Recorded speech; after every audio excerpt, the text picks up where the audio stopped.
morning, my friends. I hope that you have a wonderful day today of e-learning. There's a couple of things that I want to remind you of. Number one is don't forget to do your writing assignment. I've had a lot of people, either maybe you forget to hit submit or you forget to do it. It's on a Google form, okay? So make sure that you're hitting submit every day for that, okay? And then the second thing is don't forget that for your reading and your math assignment, you have Google Slides for every day.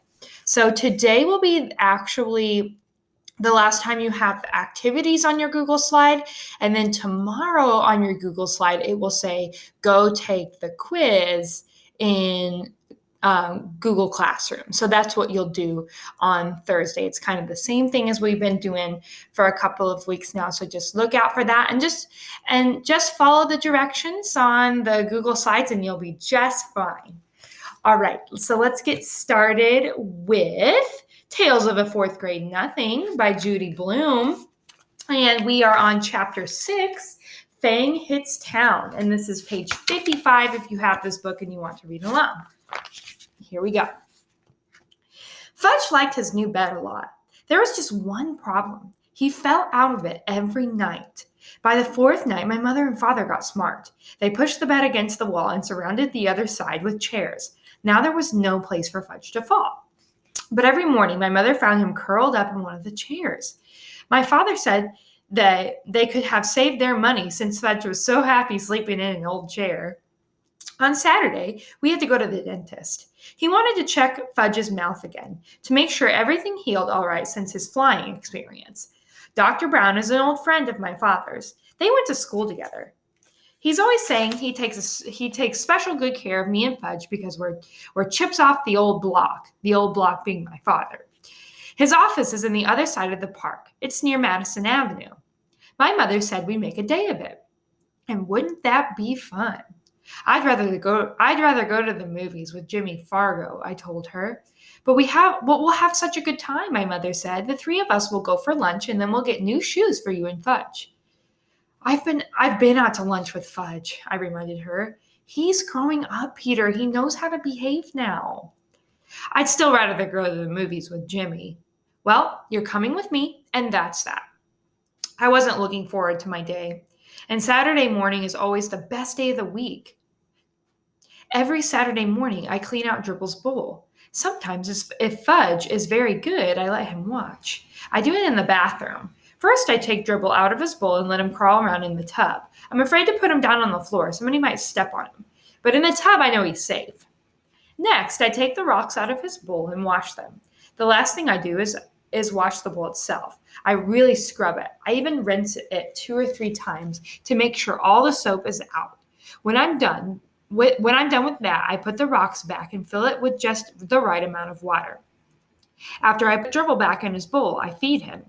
Usually he goes right to sleep in his favorite rock. I guess running around in the bathtub really makes my turtle tired. Today, I finished with Dribble just in time. My mother was rushing, mumbling about getting us to Dr. Brown's office in time for our appointment. When we were outside, we took the crosstown bus and then walked a few blocks to his office. As soon as the nurse saw Fudge, she said, "How's my favorite patient?" She gave him a hug and a little book to read. To me, she said, "Good morning, Peter." It burns me up the way people treat Fudge. He's not so special. He's just little, that's all. But someday he's going to be 9 years old too. I can't wait until he is. Then he'll know there's nothing great about him after all. Soon the nurse said, "Fudge, Dr. Brown is ready for you. Come with me now." Fudge took the nurse's hand. Dr. Brown has a rule about mothers in the examining room with kids. They're not allowed. Mothers are a big problem, Dr. Brown told me once. I agreed. I looked through a National Geographic magazine while I waited. After a few minutes, the nurse came out and whispered something to my mother. I looked up, wondering what the big secret was. Then my mother said, "Peter, Dr. Brown would like you to help him with Fudge." "Help him?" I said. "I'm no dentist." The nurse said, "Peter, dear, if you just come with me, I'm sure everything will work out fine." So I went with the nurse. "What do I have to do?" I asked her. "Oh, not much. Dr. Brown just wants you to know you to show Fudge how to open your mouth, how he checks your teeth. What do I have to do that for? I asked. I don't need a checkup yet. I just had one last month. Ooh, getting mixed up in my words today. Your brother won't open his mouth this morning, the nurse whispered. He won't? I whispered back. No, he won't, she said again. I thought that was pretty funny. I never considered refusing to open my mouth at the dentist's office. When he says, open, I open. When we reached the examining room, Fudge was sitting in the big chair. He had a towel around his neck and he looked all ready for action. Dr. Brown was showing him lots of little things and explaining what he does with each one. Fudge kept nodding, but he wouldn't open his mouth. Ah, Peter, Dr. Brown said when he saw me. Would you open your mouth so I can count your teeth? That's what he tells little kids that he's doing, counting their teeth. Little kids will believe everything. Anything. I went along with Dr. Brown's joke. I opened my mouth very wide, much wider than when I'm the real patient. He put his mirror in and said, wonderful teeth, just beautiful. A regular chip off the old block. Such a shame your brother can't open his mouth the way you do. Can't so, Fudge said. No, Dr. Brown told him, you can't open your mouth nearly as good as Peter. Can't see, Fudge opened his mouth. No, I'm sorry, Fudge, Dr. Brown said. It's still not as good as Peter. So Fudge opened his mouth really wide. Count teeth, he said. Count Fudgy's teeth. Well, Dr. Brown pretended to think about it. Count, Fudge shouted. Well, Dr. Brown said again, scratching his head. I guess as long as you're here, I might as well count your teeth. So he checked Fudge's mouth. When he was through, Fudge said, see, just like Peter. Yes, Dr. Brown said, smiling. I can see that. You're just like Peter. He gave me a wink. I like the way Dr. Brown tricked Fudge into opening his mouth. When he was through examining him, I whispered, couldn't you make Fudge some false teeth until his grown-up ones come in? No, he'll just have to wait, Dr. Brown said. But he looks like he has fangs, I told him. You better not say that in front of your mother, Dr. Brown said. I know it. She's not too big on fangs. Dr. Brown thanked me for helping him. My mother made an appointment for Fudge. The nurse kissed my brother goodbye and we left. That wasn't so bad, was it, Peter? My mother said. It could have been worse, I admitted. We headed to Bloomingdale's, where we get our shoes. There are 5 salesmen in the children's shoe department. 2 of them my mother doesn't like. She thinks they don't measure my feet carefully. That's all they care about is selling shoes, even if they don't have the right sizes in stock. The other ones my mother thinks are okay. There's one she likes a lot. His name is Mr. Berman. I like him too because he's funny. He usually makes believe that the right shoe goes on the left foot and that Fudge shoes are really for me. And anyway, when Mr. Berman waits on us, buying shoes is almost fun. Today, Mr. Berman spotted us right away. He always remembers our name. Well, if it isn't the Hatcher boys, he said. In the flash, I told him. Fudge opened his mouth for Mr. Berman. See, all gone. His teeth, my mother explained to Mr. Berman. He knocked out his 2 front teeth. Well, congratulations, Mr. Berman said. That calls for a celebration. He reached into his jacket pocket and pulled out 2 lollipops. He handed one to me and one to Fudge. Ooh, Fudge said, lolly. Mine was root beer flavored. I hate root beer, but I thanked Mr. Berman anyway. I'll save it for after lunch, I told him, handing it to my mother. She put it into her purse. Fudge got a lemon lolly. He ripped off the paper and started sucking right away. Now then, what'll it be, boys? Mr. Berman asked. My mother answered, brown and white saddles for Fudge and loafers for Peter. Okay, Peter, let's see how those feet have grown. I slipped out of my old shoes and stood up. I stuck my left foot in Mr. Berman's foot measure, and then he turned it around and I put my right foot in. That's another reason why my mother thinks Mr. Berman is good at selling shoes. He measures both feet. Some other salesmen only measure one. My mother says feet can be different sizes, even on the same person. And it's important to make sure the size fits the biggest foot. What color loafers, Peter? Mr. Berman asked. Brown, I said, same as my old ones.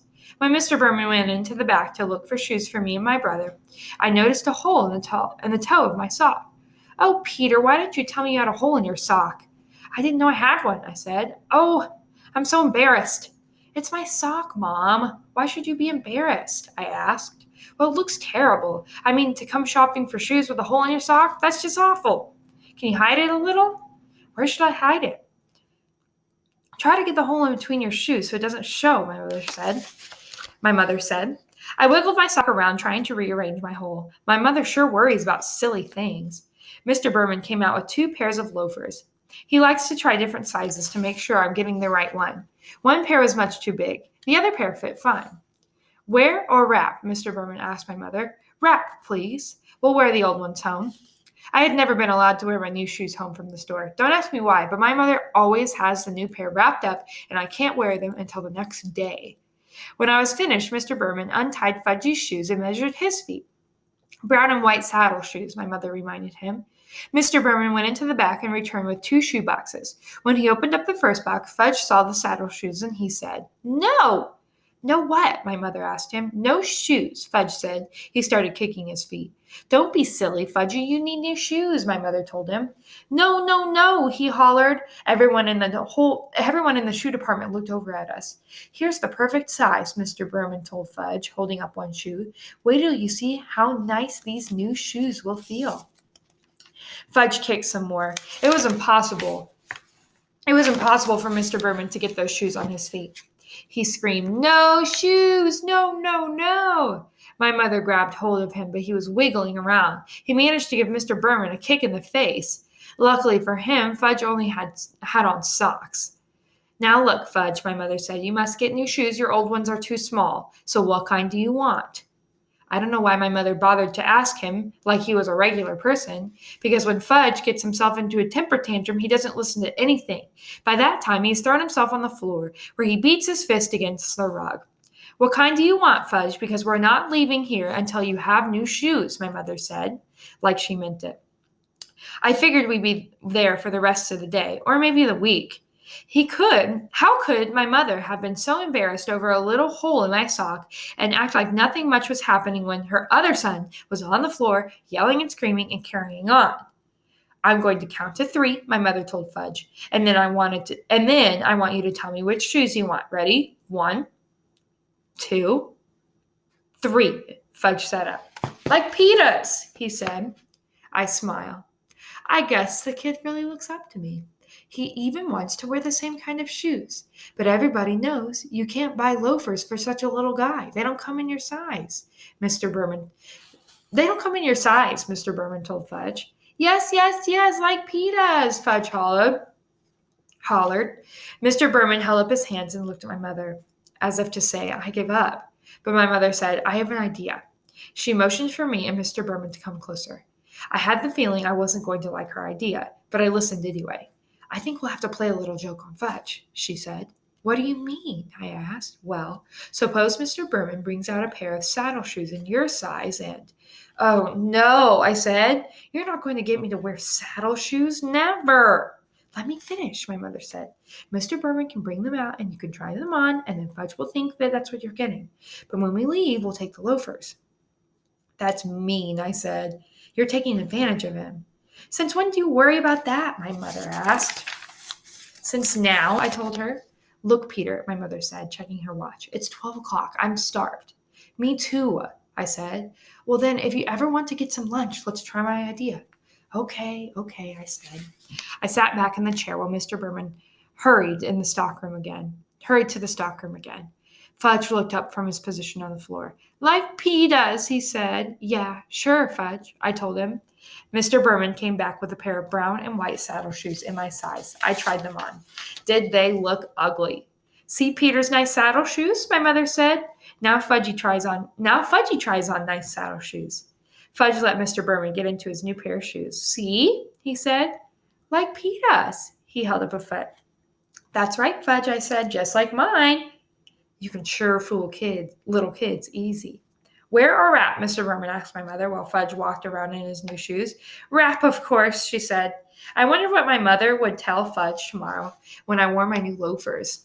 Oh well, that really wasn't my worry. It was her idea. When Fudge was back in his old shoes and our package was ready, Mr. Berman gave my brother a striped balloon. He offered one to me too. I refused. How can one think a person in 4th grade might want a shoe store balloon? That wasn't so terrible, was it, Peter? My mother said after we left the store. It wasn't? I asked. Well, it could have been worse, my mother said. I suppose, I answered. We went to Hamburger Heaven for lunch. We sat in a booth. Fudge tossed his balloon around while my mother ordered for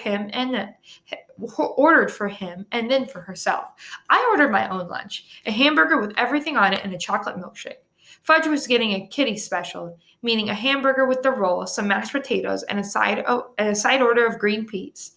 When our lunch was served, my mother cut Fudgy's hamburger into tiny pieces, which he shoved into his mouth with his fingers. Then she handed him a spoon and told him to eat his mashed potatoes. But instead of eating them, he smeared them all over the wall. See, he said. I thought you told me he wouldn't behave like that anymore, I told my mother. Fudgy, that's naughty. You stop it right now, my mother said. But Fudge sang, eat it or wear it. He dumped the whole dish of peas over his head.